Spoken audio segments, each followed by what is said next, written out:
2026 সালের এইচএসসি পরীক্ষার্থীরা আসসালামু আলাইকুম। স্বাগতম জানাচ্ছি শামীম একাডেমির নতুন একটি ভিডিওতে।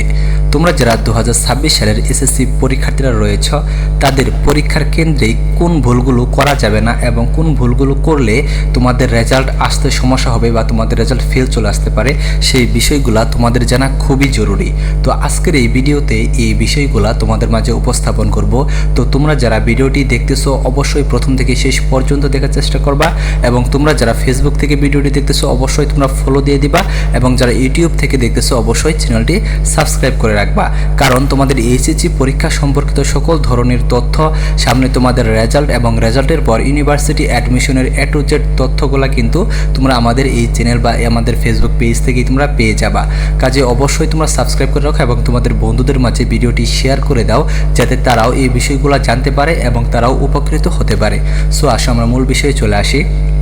যে বিষয়টি নিয়ে কথা বলছিলাম যে কোন কোন ভুলগুলা তোমাদের পরীক্ষার কেন্দ্রে করা যাবে না। প্রথমে 1 নাম্বার হচ্ছে OMR শিট পূরণে ভুল করা। বিস্তারিত বুঝিয়ে বলছি। রোল নাম্বার, রেজিস্ট্রেশন নাম্বার, এখানে যদি তোমরা ভুল করো তাহলে কিন্তু বিশাল প্রবলেমে পড়ে যাবা। তাড়াহুড়া না করে বৃত্তগুলো কিন্তু নিখুঁতভাবে ভরাট করতে হবে। সংখ্যা লেখার পর নিচের যে বৃত্ত রয়েছে সেই বৃত্ত ভরাট করার সময় পুনরায় মিলিয়ে নিতে হবে যে তুমি উপরে সংখ্যাগুলো লিখেছো তার সাথে মিল আছে কিনা। তারপরে তোমাদের সেট কোড। নৈর্ব্যক্তিকে MCQ পরীক্ষার সময় প্রশ্ন পাওয়ার সাথে সাথে OMR শিটে নিজের সেট কোডটি ক সেট, খ সেট, গ সেট বা ঘ সেট যেটাই পড়ুক না কেন অবশ্যই ভরাট করবে। সেট কোড পূরণ না করলে বা ভুল করলে কিন্তু কম্পিউটার কিন্তু তোমার খাতা কিন্তু মূল্যায়ন করতে পারবে না। সেক্ষেত্রে কিন্তু তোমার 100% কিন্তু ফেল চলে আসবে, কারণ এক সেটের সাথে আরেক সেটের উত্তরপত্র কিন্তু কোনোভাবেই মিলবে না। এই বিষয়টি অবশ্যই মাথায় রাখবা।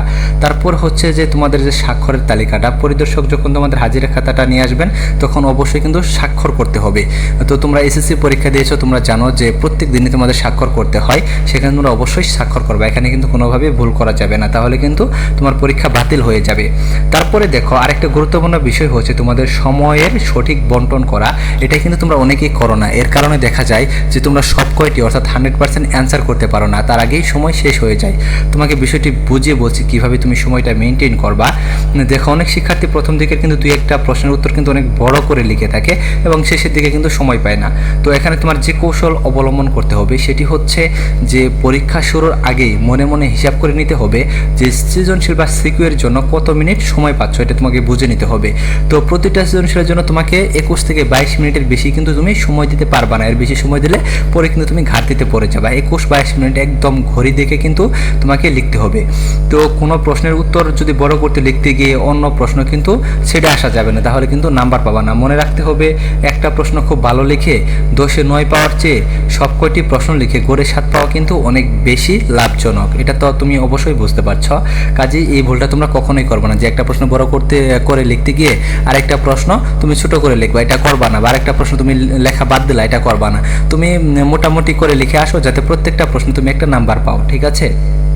তারপরে আরেকটা গুরুত্বপূর্ণ বিষয় হচ্ছে তোমাদের জন্য, সেটা হচ্ছে যে নিষিদ্ধ জিনিসপত্র সাথে রাখা যাবে না। যেমন স্মার্ট ডিভাইস, অ্যানালগ ঘড়ির জায়গায় যদি তুমি ডিজিটাল ঘড়ি ব্যবহার করো বা ব্লুটুথ ডিভাইস ব্যবহার করো, অনেকে মোবাইল ফোন ব্যাগে বা পকেটে নিয়ে যায়, এগুলো কিন্তু কোনোভাবেই করা যাবে না।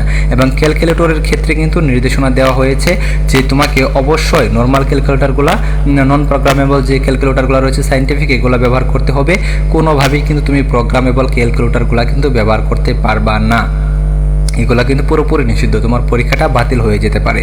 তারপরে কোনো প্রকার অপ্রয়োজনীয় যে কাগজগুলো রয়েছে সেগুলো কিন্তু নিতে পারবা না। যেমন জ্যামিতি বক্স বা ক্লিপবোর্ডের ভেতরে কোনো লেখা বা চিরকুট যদি নিয়ে যাও তো ঢোকার আগে অবশ্যই চেক করে নিবা, কারণ পরবর্তীতে এগুলো যদি পাই তাহলে কিন্তু তোমার পরীক্ষা কিন্তু এক্সফেল হয়ে যাবে, তোমার পরীক্ষা বাতিল হয়ে যাবে। তারপরে অনেকেই আরেকটা ভুল করে, সেটা হচ্ছে প্রশ্ন না বুঝে উত্তর লেখা শুরু করে। তো প্রশ্নপত্র পাওয়ার পর তোমাকে অবশ্যই 2 থেকে 3 মিনিট কিন্তু মনোযোগ দিয়ে প্রশ্নপত্র পড়তে হবে। তারপর সৃজনশীল প্রশ্নের ক্ষেত্রে অবশ্যই উদ্দীপকটা ভালোভাবে পড়তে হবে, তারপর তোমাকে অ্যান্সার করতে হবে। তো আরেকটা ভুল তোমরা অনেকেই করে থাকো, খাতা মার্জিন এবং উপস্থাপনায় অবহেলা। তো দেখো খাতা মার্জিন করা বা উপস্থাপনা যদি সুন্দর সুন্দরভাবে করো, তাহলে টিচার যখন খাতা দেখবে তখন কিন্তু তার কিন্তু একটা পজিটিভ চিন্তা ভাবনা চলে আসবে এবং নাম্বার বাড়িয়ে দেওয়ার কিন্তু একটা চিন্তা কিন্তু তার মাথায় কাজ করবে। কিসের জন্য? এই খাতার মার্জিং এবং সুন্দরভাবে উপস্থাপন করার জন্য। তো দেখো, প্রথম পেন্সিল দিয়ে খাতার উপরে ডান পাশে কিন্তু তুমি মার্জিন করে নিবা। পেন্সিল দিয়ে আনতে পারো অথবা তুমি কলম দিয়েও করতে পারো, তবে লাল কালি দিয়ে কিন্তু এটা করা নিষিদ্ধ। তবে হ্যাঁ, এখানে দেখো আরেকটা প্রশ্ন হচ্ছে যে প্রশ্ন নম্বর পরিষ্কার রাখা।